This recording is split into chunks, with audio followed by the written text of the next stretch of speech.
Welcome to Kai TV media. ఈరోజు మనం దేశంలో చక్రం తిప్పిన స్ట్రాటజిస్ట్ ప్రశాంత్ కిషోర్ వ్యూహం ఫలిస్తుందా లేదా అనేది తెలుసుకుందాం. భారత రాజకీయాల్లో అత్యంత ప్రభావశీల వ్యూహకర్తల్లో ఒకరైన ప్రశాంత్ కిషోర్ ఇప్పటి వరకు అనేక పార్టీలను గెలుపుదారిలో నడిపించారు. ప్రధానమంత్రుల నుంచి ముఖ్యమంత్రుల దాకా ఆయన ప్లాన్ చేసిన స్ట్రాటజీలు ఎన్నో ప్రభుత్వాలను కూర్చోబెట్టాయి. కానీ ఇప్పుడు ప్రశ్న, తన సొంత పార్టీ కోసం వేసిన వ్యూహం ఫలిస్తుందా లేదా? ప్రశాంత్ కిషోర్ ఈసారి బీహార్ అసెంబ్లీ ఎన్నికల్లో తన పార్టీ జన్ స్వరాజ్తో రంగంలోకి దిగుతున్నారు. ఇంతవరకు ఇతర పార్టీలకు వ్యూహకర్తగా వ్యవహరించిన ఆయన ఇప్పుడు నాయకుడిగా పరీక్షకు సిద్ధమయ్యారు. తాను పోటీకి దూరంగా ఉంటానని చెప్పడం ద్వారా తన పార్టీ అభ్యర్థులకు మరింత బలం చేకూరుస్తానని ఆయన అభిప్రాయం.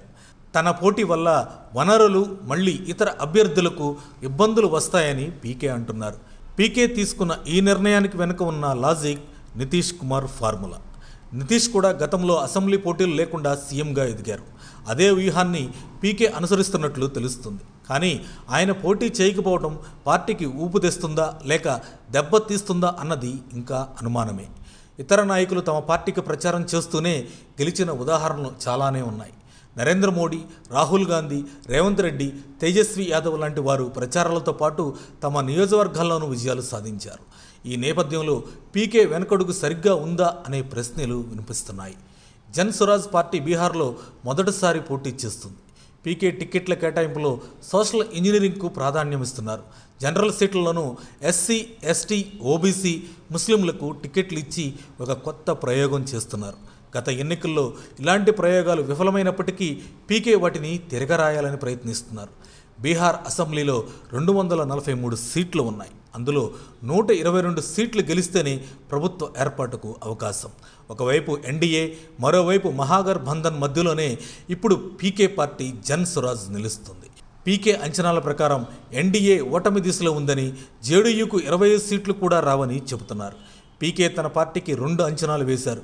గెలిస్తే బంపర్ మెజార్టీ, లేకుంటే జీరో. అంటే విజయం వస్తే 150 కంటే ఎక్కువ సీట్లు వస్తాయని, లేకపోతే 10 సీట్లలోపే పరిమితమవుతుందని అన్నారు.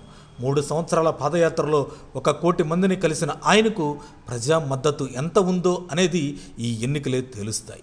పీకే ఎన్నికల మేనిఫెస్టోలో విస్తృత హామీలు ఇచ్చారు.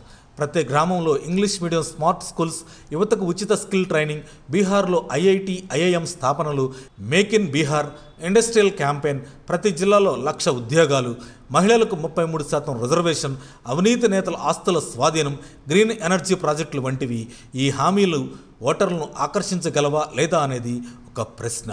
ఇది ఎంతో కీలకమైనది కూడా. రాజకీయాల్లో ఇతరుల విజయానికి మార్గం చూపిన ప్రశాంత్ కిషోర్ ఈసారి తన కోసం స్ట్రాటజీ వేసుకున్నాడు. ఆయన వ్యూహం తనకు రాజకీయంలో కింగ్ మేకర్ స్థాయిని ఇస్తుందా లేక ఓన్లీ కింగుగా నిలిపేస్తుందా అన్నది బీహార్ ఓటర్లే నిర్ణయించబోతున్నారు. మరిన్ని అప్డేట్స్ కోసం మా కాయ్ టీవీని సబ్స్క్రైబ్ చేసుకోండి. మా వీడియో కనుక మీకు నచ్చినట్లయితే లైక్ చేయండి, షేర్ చేయండి. మీ విలువైన అభిప్రాయాలను కామెంట్ బాక్స్లో తెలియజేయండి.